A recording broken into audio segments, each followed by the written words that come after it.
This is North Pod, a North Melbourne fan podcast, hosted by Jason Hunt. Stevenson with his own move. Carrington. North are in front. Hello, welcome back once again to North Pod. I am Jason Hunt, and Game 7 done for the AFLW girls. 4 games to go for the home and away season. And it comes and goes very quickly. Just the 11 games over 10 weeks and then into finals. So it'll be here before we know it. Still undefeated, still playing in the wet. It's how we get things done in the women's side. You would think we're in the middle of a cold, wet winter, and yet we are in the middle of spring. So this is 4 games in a row. It's been super wet. One of them not quite as wet, but 3 of them have been absolute downpours. So don't know what it is about North games at the moment. We're playing all over the country and doesn't matter. It's still wet. That being said, we did get a half. The first half, it was pretty dry, and then just an absolute downpour for the third quarter, and then obviously the game was pretty wet after that. So look, we are certainly proving the doubters wrong. I had my doubts about our ability to adapt to the wet conditions, and the last few weeks I think has proven that we are able to make some adjustments. So that's really promising. Let's jump into the episode. Let's talk all about it. Team selection. 2 changes to the side that beat Richmond down in Tassie last weekend. Kate Sheila has come out with a bit of an elbow complaint, a bit of a hairline fracture, I believe, in her arm or her elbow area. All the talk is that she'll just be out for a week at the most too. So she was out, and then Emma Carney, we know, did her hamstring, unfortunately. So Taylor Gatton came back in, had an illness last week, so she came straight back in, which is great. Love to have her out on that wing. And Eliza Shannon came in for her first game of the year. I had Sarah Wright on the podcast mid last week, and she talked about the fact that she was hopeful that Eliza Shannon and quite, was thought that Eliza Shannon might get a chance, so she came in for her first game for the year, which is fantastic. We love to get a few new faces in and rotate a few players through. So relatively consistent with the side, not too many changes, just what we needed to change. And thank goodness we are now out of that condensed fixture for us. The next game is 8 days away from Saturday, so on Sunday from next weekend. So we shouldn't see too much more in the way of resting players without a need, you would think, and hopefully we can, maybe experiment with a few different positions and a few different players, but nothing too dramatic. And quite honestly, we really only rested Sheila, Bruton, and that's about it through that period. We, in hindsight, possibly should have been resting Emma Carney as well, but anyway, we can't do anything about that. That is how we went into the game, and as I'm sure by now you'll have seen, the match result, an absolute belting. North Melbourne 8-11-59 defeated the Western Bulldogs 4 points. A 55-point win, pretty emphatic, and didn't really look like we were threatened at any point. There were some times where the Western Bulldogs had, more of a play and were having a better go of it, but we were completely dominant and just ground out a win. I don't think we played our best football by any stretch. We were beaten in the ruck a little bit, and clearances were pretty even as a result. We were a little inaccurate in front of goal. We probably should have been 4 or 5 goals up at quarter time. But like I said, when you're playing not your best footy, you just need to find a way to win. And I'm not saying it was a bad performance at all. I just don't think we were playing in our top gear for the entire game. And there, like I said, there were those little nitpicks that we'll talk about when I get to the negatives. Pretty consistent across the game, though. 2 goals in the first, 1 goal in the second, 3 goals in the third, 2 goals in the last quarter. Kicked plenty of points, and we were able to hold the Dogs goalless, like I said. So, and that is despite them having a couple of good chances. They probably should have kicked 1 or 2. They missed a couple of shots that were very gettable. They started the quarters pretty strongly as well. So, look, ultimately, we cruised to victory. Like I said, 55 points. Yeah, cruised like a cruise ship through the Arden Street Oval in wet conditions. So, we remain in strong form. Like I said off the top, undefeated after 7 games, top of the ladder. And, looking like we're absolute premiership contenders and rightfully premiership favourites, which is a little bit unfamiliar. I think last year we were one of the premiership favourites, but it was that unproven aspect of our game where, we weren't sure if we could beat the good sides. We were fortunately able to beat some of the good sides in finals last year. Ultimately fell short in the grand final, but I think last year was all about us, knowing that we can win. And so, This year we've looked really, really strong. We've beaten all the good sides we've come up against. Geelong was a bit of a blip on the radar where we had a draw. We just have the Crows in a couple of weeks as our final test in the home and away season before we can dive into finals and hopefully go one better this year. Story of the game. Let's have a chat about that. I think what we saw was that taking on the game through the middle, and that allowed us to make hay while the sun shone, quite literally. And then even when the rain fell, I thought we were able to play through the middle of the ground and take the game on, not the entire time, but relatively consistently. Whenever we took a mark in our defensive half, we won a free kick and we had sort of a stoppage where we had possession. We always looked inboard to see if there was a kick that we could bite off, a short kick inside. If that wasn't on, we'd look for a player running past or, just try to get some speed on the ball with a hand pass over the top potentially. And if that wasn't on, we kicked long. And so for the most part, that was a strategy that worked. There weren't really too many times where we went for it and we turned it over and the Dogs punished us. I mean, the scoreboard reflects that, obviously. I thought our halfbacks in Sarah Wright and Bresnahan were great.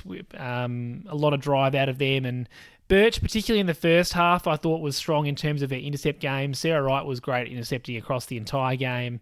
And yeah, we just linked up through those wings and high half forwards. Players like O'Loughlin and Neve Martin, Taylor Gatt, Amy Smith, all of these players were the ones that were making those leads. And even Sarah Wright and Nicole Bresnahan were looking for the 1-2, or, they didn't push up past sort of the middle of the ground, or not much further than the middle of the ground, but they would push up and try and get involved in the next disposal. So yeah, just whenever we were able to get that going, it was fantastic. It looked great. The forward hand passes, all those things that, when we're playing our best footy, we're able to do that. And then I think when the weather really turned, we transitioned into that, just get the ball forward at any cost, dump it forward, and then win the next contest. And we were able to play that as successfully as we were able to play our, frenetic possession game. Invariably, we'd get the ball inside 50 and we were able to just lock it in. So it really was played on our terms for a good 80% of the game. The Dogs had their moments throughout the game, but we really did dominate, where it counted, so to speak, and we were able to get the territory game under control and lock it in out inside 50. And typically the Dogs were sending more numbers inside their defensive 50, so they were trying to block up the stoppage and outnumber us there, but that meant they were giving a quick kick out, and oftentimes we were sending it straight back in. So they weren't able to really repel with any effect, and they weren't able to kill us on the turnover on the slingshot coming out of defence. So yeah, a really solid performance from every line on the ground. Yeah, just great to see that we were able to switch modes, play that frenetic running, overlapping through the middle game when we were able to, and then when the conditions didn't allow us to do that, we were able to adjust. And yeah, I thought it was a really mature performance, given I don't think we played our absolute best football. In terms of the 5 stars heading up onto the North Podium, this was a challenging one for this week. No one, I think, played a complete 4-quarter high-impact game, but there were heaps of players that I think played their roles and were kind of in and out of impacting the game. So I guess the 5 stars does reflect that, because it was hard to identify who I thought was definitely best on, but there were lots of players that were probably deserving of those 2s and 1s in terms of the voting. So I've gone with Jazzy Garner for 4. I mean, she's a likely type. 20 disposals, 2 goals, 1, 4 marks, 1 of those contested, 5 tackles, 3 clearances, about 400 metres gained. And she started pretty slowly by her standards, but was massive in the second half when the conditions worsened. She's just so clean, can go up forward and, be a taller option or a medium crumbing option. Super great in the contest. So yeah, first game as captain in the absence of Emma Carney, and looked right at home. And just, yeah, when the game was there to be, I guess finalised or decided, she really put the game out of reach for the Dogs with her goals in the third quarter. And we know what she's like in the contest. She just is unflappable. She gets the ball forward. Such a penetrating kick for the amount of time that takes her to wind up. Like, she's very quick to get on the boot and just slam it forward. And, that's what you need in these conditions. You just need someone that can move the ball forward, get to the next contest, and invariably she's going to get to the next contest and make an impact there as well. So another fantastic performance from Garner. Probably one of those ones that you wonder if the umpires would give her votes, because like I said, her start wasn't, like it was a 20 disposal game. It wasn't super high numbers, and her start was slow, but she had great impact when she was around the footy, and I think was the most deserving of the 4 votes. But like I said, it was a tough week for that. I think for the 3 votes, and I mean, Sarah Wright, had her on the podcast earlier on in the week, and if you missed that episode, I highly recommend you go back and have a listen to my chat with Sarah. She was fantastic, so giving of her time and just open with everything that she could be open about. So if you haven't listened to that episode, I highly recommend you go back and listen. It was fantastic.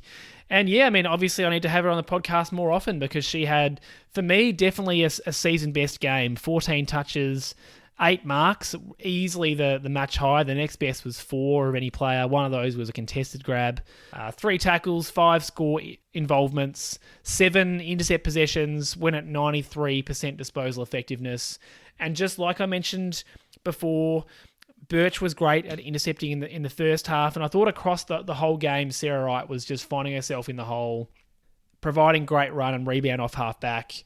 And seemed really freed up. Certainly Ferguson and Birch were handling the core defensive responsibilities, and that allowed Sarah to run off and have some disposal, have some freedom, and just look dangerous. She was happy to let her opposition player push up to the contest and push up further up the ground, and that allowed her to sit off a little bit and just take some uncontested marks, but also, like I mentioned, took a nice contested mark as well. I think I need to have her on the podcast more often because she's played her best footy straight after that. So 3 votes to Sarah Wright, and like I mentioned, her and Nicole Bresnahan were great with that run and drive off half back. I thought Bresnahan, while she's not in the votes, is pretty unlucky because she played a similar role. I just think that she didn't quite get herself into the game as much as Sarah Wright did. 2 votes, Talia Randall. I think this is the 3rd game for the year that she's polled, and she's just so reliable. You know exactly what she's going to give you. 11 touches, 1 goal, 2, 3 marks, 3 tackles, 2 goal assists. She loves a goal assist. And just, super important for that structure. Her tackling pressure and attack on the footy was great in the conditions. She won a couple of free kicks with her tackling. Loves body-on-body contact, so that aggression and attack and shepherding that she does is super high value.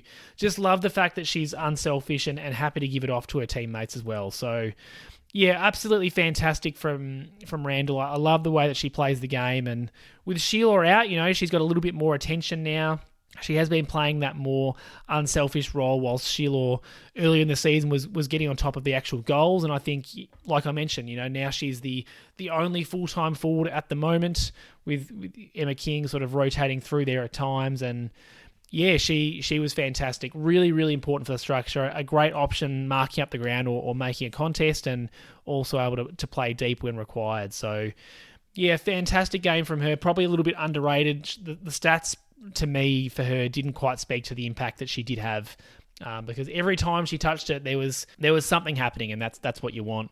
And then 1 vote, Ash Riddell, like just a classic Ash Riddell game. She toiled away, 26 disposals, 3 marks, 6 clearances, about 480 metres gained, 5 inside 50s, 6 score involvements.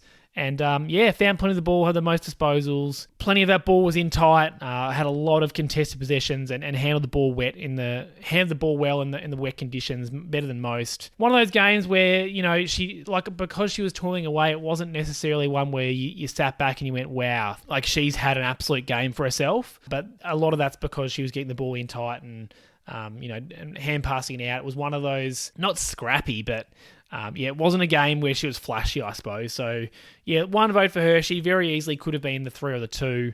Like I said, it was just so hard to split the players because it was such an even performance, not a lot of standouts. But definitely deserving of a vote, Ash Riddell. And when you get it 26 times in a game like this, I think you're probably worth a vote. I mentioned Nicole Bresnahan off halfback. She was great. She was unlucky. Emma King kicked 2 goals and took some important marks inside 50. She could have been in for her first votes for the year.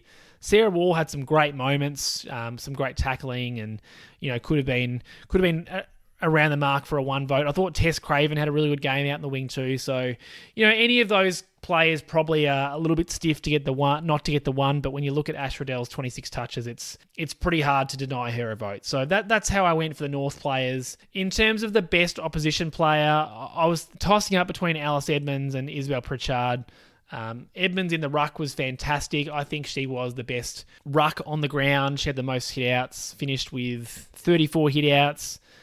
12 touches, so did did her work in the contest, but didn't necessarily have a lot of impact beyond that. Of those 12 disposals, 10 were hand passes. The alternative, Isabel Pritchard, was a bull. She had 7 clearances, 18 touches. Didn't do a lot beyond that. She was just really good at the source, and was a big part of the reason that the Dogs were good at clearance work and in the ruck contests alongside Alice Edmonds. So look, take your pick between those two. They were both serviceable and kept us honest in the midfield. We did not have a completely dominant game in the midfield, and those two were definitely part of the reason for that. So take your pick between those two. But to recap, 4 votes, best on for mine, Jazzy Garner, Sarah Wright for 3, Talia Randall for 2, Ash Riddell for 1, and then either Alice Edmonds or Isabel Pritchard for the Dogs. In terms of how the standings look now after 7 games, Jasmine Garner has opened up a little bit more of a lead up the top. She's on 20 votes. Ash Riddell, 16 votes, so still very tight between those two. And then we drop off to Birch and Randall, who are on 5 each, O'Loughlin and Sheila 4 each, Carney, Eddie, Mia King, and Sarah Wright on 3, and then a couple with 2s and 1s underneath that. So that's what the voting looks like. We've got 4 more home and away games, and then hopefully 3 finals. That would be great if we have a qualifying final, a prelim, and a grand final. So if that does come to pass, we're halfway through the season right now. Obviously, some water to go under the bridge there. Don't want to count your chickens until they've hatched, but that's what it would be in an ideal situation. So Garner 20, Riddell 16, Birch and Randall on 5 is the top 3 or 4 there in the standings at the moment. Let's have a look at the negatives and positives from the game. We'll start with the negatives. One of those games where there was several nitpicks that I could take out of the game. So none of these things are massive issues, and obviously you'd expect that in a 55-point win. So I just want to canvass that. I'm certainly not suggesting that these things are deal breakers for the game. I thought Jazzy Ferguson didn't have the best game, outmarked a couple of times, found herself out of position, and you just wonder if maybe not seeing much of the footy this season in the back half is making it a little bit hard to get that continuity in her game. She's always playing the deepest defender and typically is playing on the best forward of the opposition. So look, she'll be absolutely fine. She's a gun. I don't doubt her her ability at all, but I do just wonder if potentially because we've been so dominant and she's seen so little of the footy, maybe she's a little out of touch. The old adage that you need to be playing against good opposition every week in order to stay in form, and she's just not seeing a lot of the footy at the moment. So I just thought she had a bit of an off game. Like I mentioned, outmarked a few times, gave away a free kick when she probably didn't need to, and looked a little off to me. Fortunately, the rest of the backs were great, and we were able to hold up the Dogs and force them not to score a goal at all. So didn't impact our performance overall, but I just thought that she looked a little bit uneasy or uncertain in a few contests, and I'd like to see her hopefully do a little better than that. Because we know against a side like the Crows, she will be playing up against some better opposition, and the ball will be coming in a little bit more, and she needs to be in some good form. So that's just one to watch. Not a major concern, but I don't think it was her strongest performance. I think another thing was the hit-outs. We lost the hit-outs again, so we started the year super, super strong in the ruck, and we've tapered off a little bit in the middle part of the year. Nothing super concerning, but when it starts to affect your clearance numbers, that's when you get a little worried. And I've mentioned it a few times this year, the best midfielder of the opposition side has at times this year, gotten away from us a little bit. It's just been the fact that they haven't had a lot of help. Like you think of Mon Conti last week, she was really, really strong. In the Brisbane game at the start of the year, Ellie Anderson had 15 clearances. So you want us probably being a little bit more on top of the hit-outs. We lost 37-25, but we won the clearances 30-27. So lost the hit-outs significantly, but the clearances was pretty even. We were just slightly on top in that area.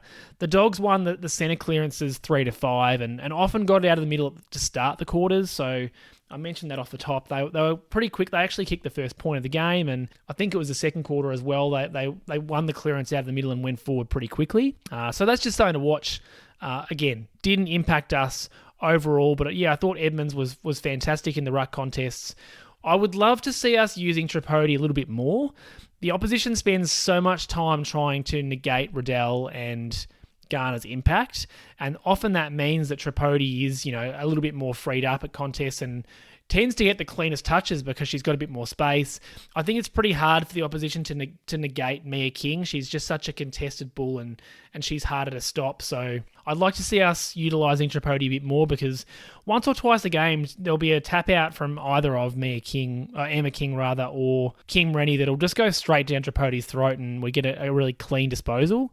And I think there's probably a little bit more opportunity for us to do that. We're still not playing Tripodi very much game time. She was about 57% game time today, and that's pretty consistent with what she's been getting. I know the challenge is, we've got so many strong midfielders and you can only play so many at once, so I totally get the conundrum, but I'd just like to see us playing her a little bit more because, like I said, I just think we can be getting a little bit more out of this clearance and ruck contest work because I'm just not sure that we're utilising our strength in that area of the ground as much as we could, because as soon as Tripodi's doing the damage, the opposition has to adjust and then maybe you're getting Riddell or Garner a little bit more freed up, or at least one of them. So yeah, I think the clearance work is something that we could continue to iterate on and improve because I don't think that we've nailed that. And then the last little nitpick here, just inaccurate in front of goal. It obviously didn't cost us the game, but, against a side like the Crows, it potentially could.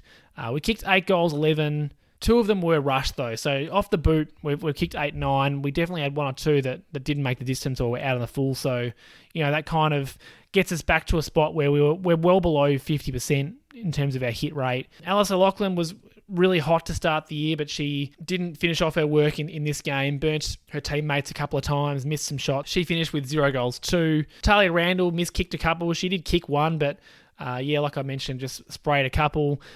Vicky Wall had 1 touch. She took a mark or won a free kick. I can't remember which. Really deep. I think it was a mark, pretty deep in the forward line, and then kicked into the woman on the mark, and it was touched through for a behind. So you'd want to be finishing those where you've got a deep possession, so such an easy one to finish off. Yeah, so just a little bit untidy in front of goal is what I'd say there. There was no major, there was no person that was, 100% responsible for those errors, but just as a team, you'd like to be a little bit tidier. I know in the second half, the conditions worsened and things became harder, but it's those ones like Vicky Wall that you go, let's just not kick it into the person on the mark. Like we can go back a couple of steps more and finish our work off there. And O'Loughlin, I think, probably just needs to be a little bit more unselfish. She took some shots at goal where she either could have straightened up a little bit or that she could have found a teammate possibly in a better position. So, again, I'm nitpicking here. I thought that Alice O'Loughlin had a nearly game. She was several moments where if she was a little bit cleaner, she finishes with 2 or 3 goals and it's a different story altogether. We know I love Alice O'Loughlin. She's probably my favourite player. So in some ways, you're harshest on the ones that you like the most. And I think Alice could have played better today. But like I said, I'm nitpicking here. These are things where holistically we won the game by nearly 10 goals. So we're not too concerned about it in the big picture. It is just worth, like I said, when we come up against these good sides, you're going to want to have some of these things, sorted out, I suppose. In terms of the positives, another game without Kate Sheelaw. We've played 2 out of 3 without her now, and she was injured in the one that she did play. And I think this smaller forward line is looking really, really dangerous in terms of the pressure that it can assert and the cleanliness at ground level. Don't get me wrong, Sheelaw will come back in. So I'm not saying that we're better off without her at all. I just think it's nice to have some flexibility and some options. We know if either Sheila or Randall goes down, we can still make it work with our smaller look. Probably what you actually lose with one of them out of the side is the ability to throw one of them behind the ball when it's getting tight or it's late in the quarter. So, yeah, I thought Jenna Bruton slotted in well in that half-forward line. She's been a bit of an Allen key recently, doing it all. She's been up forward. She's been down back. She spent some time right through the middle part of the ground. So, yeah, I thought she had a good game. I thought Neve Martin had another really good opportunistic game, kicked 2 goals. She's having a really good year, taking advantage of the opportunity. She's probably one of those ones that you'd say is on the fringe a little bit, not quite solidified her spot, but yeah, kicked 2 goals the last couple of weeks, so she's in some really good form. I mentioned O'Loughlin wasn't able to finish her work, but she was super dangerous as always. Vicky Wall's pressure, just immense, like some fantastic tackling. Bella Eddy had a quiet game, but she like Neve Martin's having a fantastic year. So there's all that all that talent down there that I think's in some, holistically speaking, in some fantastic form. And then, if that's not enough, you've got Jazzy Garner who can go forward and play a couple of different roles, but essentially rest up there and dominate. Like we saw her kick 2 goals in the third quarter, and she has spent some more time forward in the last few games. I don't know if that's because we're trying to get some more time into players like Tripodi through the middle, or if it's been around managing her load without putting her on the bench, but either way, like, such a great marking target up forward. She's also obviously fantastic when the ball hits the deck. So, yeah, I'm just super impressed with the flexibility that our forward line has and how dangerous it can be in different ways. I think, look out when we get a full game in the dry. We could put 100 points on the board because we are so effective, or we can be so effective up there, and we've got so many dangerous players. So, yeah, I think if we're getting some ball in there that's a bit cleaner and the conditions are a bit cleaner, I see no reason why we couldn't, kick 15 goals because, like I said, we've just got so many options for goal, particularly when you've got the mids that don't mind sliding forward and kicking a goal either. Like Ash Riddell's good for a goal or so a game, that kind of thing. So, yeah, the forward line flexibility is super impressive. We'll see what changes when Sheila comes back in, whether that's moving Bruton elsewhere or potentially someone like Neve Martin misses out. There's going to be those tough decisions to make, but they're decisions that, they're good decisions to have to be making. I think another positive was Eliza Shannon coming in, and she just looked like she hadn't skipped a beat. Slotted straight back into that halfback role. 10 touches, 2 marks, 2 tackles, 90% disposal effectiveness. So, just had a game where she did what she needed to do. It's great to have this kind of depth, and it's almost perfect timing for her to have Carney's injury right now, because it gives her a chance to ply her trade. And look, I don't know if she's going to be in the side comes finals time. It's probably a little bit early for that, but regardless, you want players like her getting some minutes into the legs, getting some form and some fitness at the level.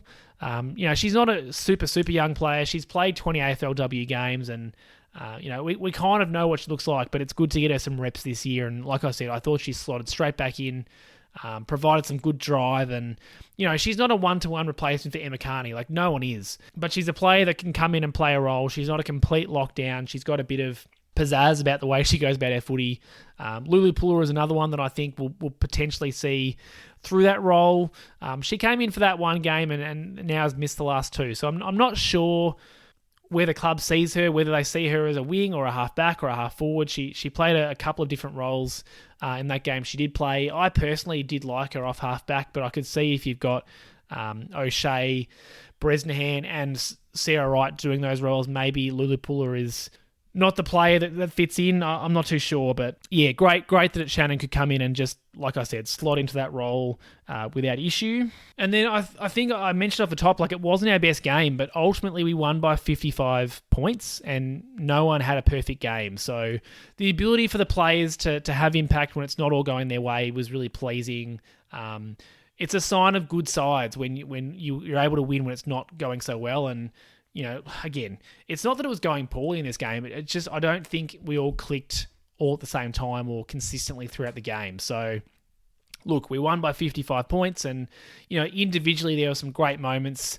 Vicky Wall's 5 tackles, including, like I mentioned before, just some really fantastic rundown physical tackles. You do not want to get tackled by Vicky Wall, and Sarah Wright alluded to that when I spoke to her last week. She is just an absolute bull with her tackling, and finding some consistency in terms of what she brings.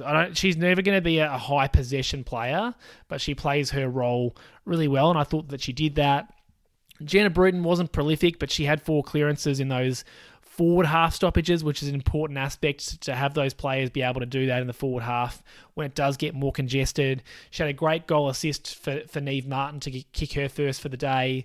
Yeah, great that she's able to have an impact forward after, swinging back last week when Carney went down and doing that role. It's great to have that kind of flexibility.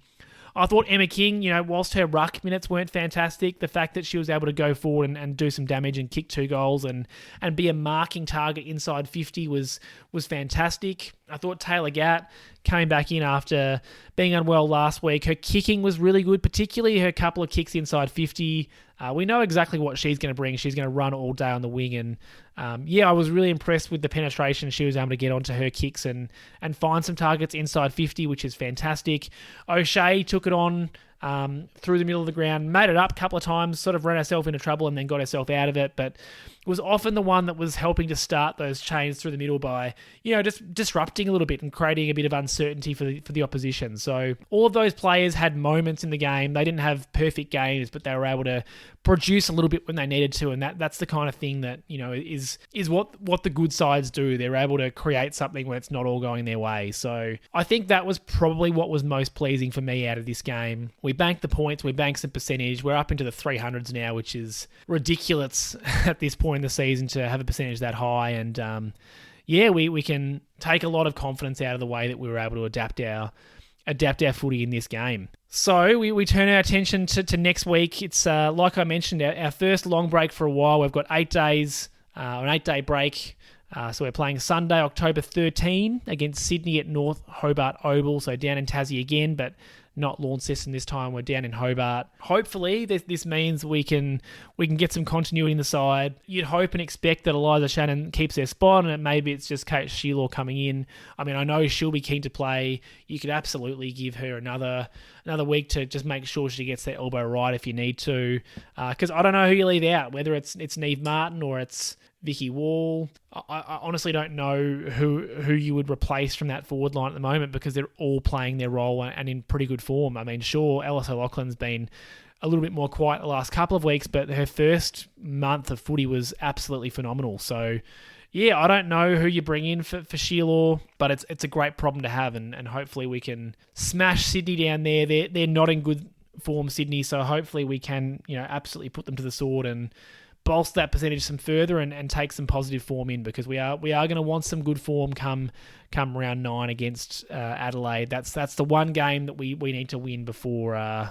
We need to win them all, but that's the one that they'll have circled on the calendar that they need to make sure they win ahead of their finals campaign. So that'll shore up us finishing first and therefore going into that prelim home game, hopefully, able to do what we need to do so that we can get a home prelim and head on our way. I know it's thinking a long way ahead, but I think we do, as fans at least, have the ability to look that far ahead. I just have that level of confidence in the girls that they're going to be competent enough. We know that, we had a little slip up against Geelong early in the year in the wet conditions, but, if you put that game aside, we've just been unstoppable for most of the other games. So, yeah, super, super happy with the way things are going. Sunday's the next game against Sydney at North Hobart. Yeah, just super excited for how this season is progressing. I will, of course, be back to talk to you throughout the week. The AFL trade period's opening up now, so there'll be plenty to talk about. With that, I'll touch on that as well. Unfortunately for me, it's back to proper work heading into term 4, so that might mean that it takes me a little bit longer, or I'm a little bit slower with the content just because I'll have less time on my hands. But certainly plenty more content still to come. So stay tuned to NorthPod. Thank you so much for being a listener and supporting the show. I do really appreciate it. Have a fantastic week, and I will speak to you very soon. Go North. Thanks for listening to another episode of NorthPod. If you give me a rating or review on your podcast service, that would be much appreciated. And please follow me on all social media at NorthPod Show. I'm on X or Twitter, Instagram, YouTube, TikTok, and I'm also very active on the North Melbourne subreddit. Hope you'll join me for the next episode.